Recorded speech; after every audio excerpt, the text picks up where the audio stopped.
एक पुलिस वाला अपनी जान दांव पर लगाकर लोगों की हिफाजत करता है। दिन हो या रात, गर्मी हो या बरसात, वो इन सब की परवाह किए बगैर अपने कर्तव्यों का निर्वहन करता है। लेकिन कभी कभी पूरे समाज की हिफाजत करने वाला अपने ही परिवार की जान नहीं बचा पाता। जी हाँ, हम बात कर रहे हैं उत्तर प्रदेश पुलिस में तैनात एक ऐसे कांस्टेबल की जिसे छुट्टी चाहिए थी। इसे घर जाना था क्योंकि घर में पत्नी बीमार थी, लेकिन थाना अध्यक्ष ने उसे छुट्टी नहीं दी, जिसकी वजह से उसकी पत्नी की इलाज के अभाव में मौत हो गई। दरअसल मामला प्रदेश के जनपद बलिया के सिकंदरपुर थाने का है, जहां थाने में तैनात पुलिस कांस्टेबल प्रदीप सोनकर, जो मूल रूप से प्रतापगढ़ का रहने वाला है, उसने बलिया पुलिस अधीक्षक के नाम एक पत्र लिखकर सोशल मीडिया पर वायरल करते हुए सिकंदरपुर थानाध्यक्ष पर आरोप लगाया है कि वो अपनी पत्नी के इलाज के लिए सिकंदरपुर थानाध्यक्ष को छुट्टी के लिए 27 जुलाई को एक प्रार्थना पत्र दे चुका था, लेकिन थानाध्यक्ष ने उसे छुट्टी नहीं दी और डांट कर भगा दिया।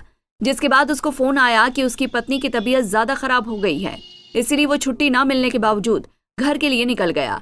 लेकिन उसके घर पहुंचने से पहले ही इलाज के अभाव में उसकी पत्नी ने दम तोड़ दिया। वहीं पत्नी की मौत के बाद कांस्टेबल प्रदीप सोनकर ने थानाध्यक्ष के खिलाफ कार्रवाई की मांग करते हुए कहा कि अगर समय रहते थानाध्यक्ष ने उसे छुट्टी दे दी होती तो आज शायद उसकी पत्नी जिंदा होती, लेकिन थानाध्यक्ष ने ऐसा नहीं किया, जिसकी वजह से उसकी पत्नी की जान चली गई।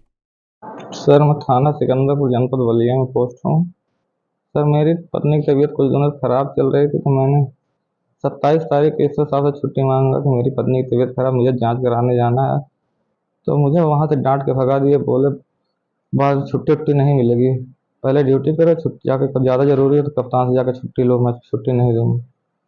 उसके बाद मैं 2 दिन शांत रहा। किसी तरह फिर मेरी वाइफ की तबीयत खराब, किसी तरह हेड मास्टर राजा राम है, उनसे मैं किसी तरह जबरदस्ती करके डांक लिया और रवानगी करा के लाया।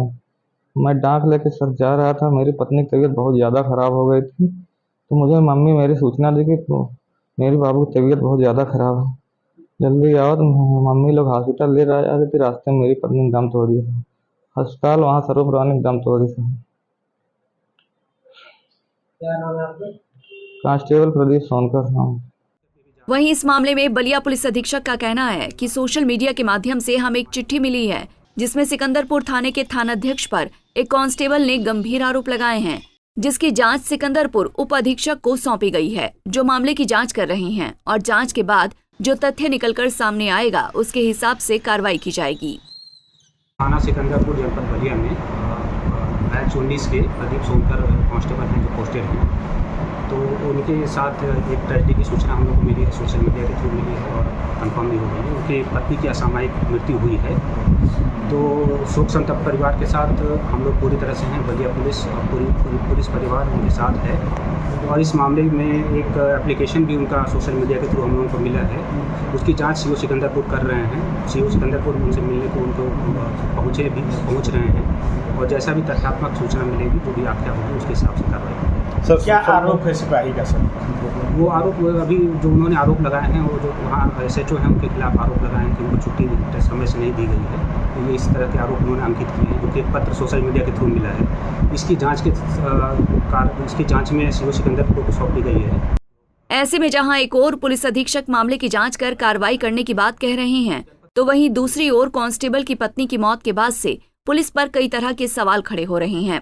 पहला ये कि अगर थानाध्यक्ष ने समय रहते उसे छुट्टी दे दी होती तो शायद आज उसकी पत्नी जिंदा होती, और दूसरा ये कि अगर सिपाही ने घर जाने की छुट्टी मांगी तो थानाध्यक्ष ने उसे छुट्टी क्यों नहीं दी।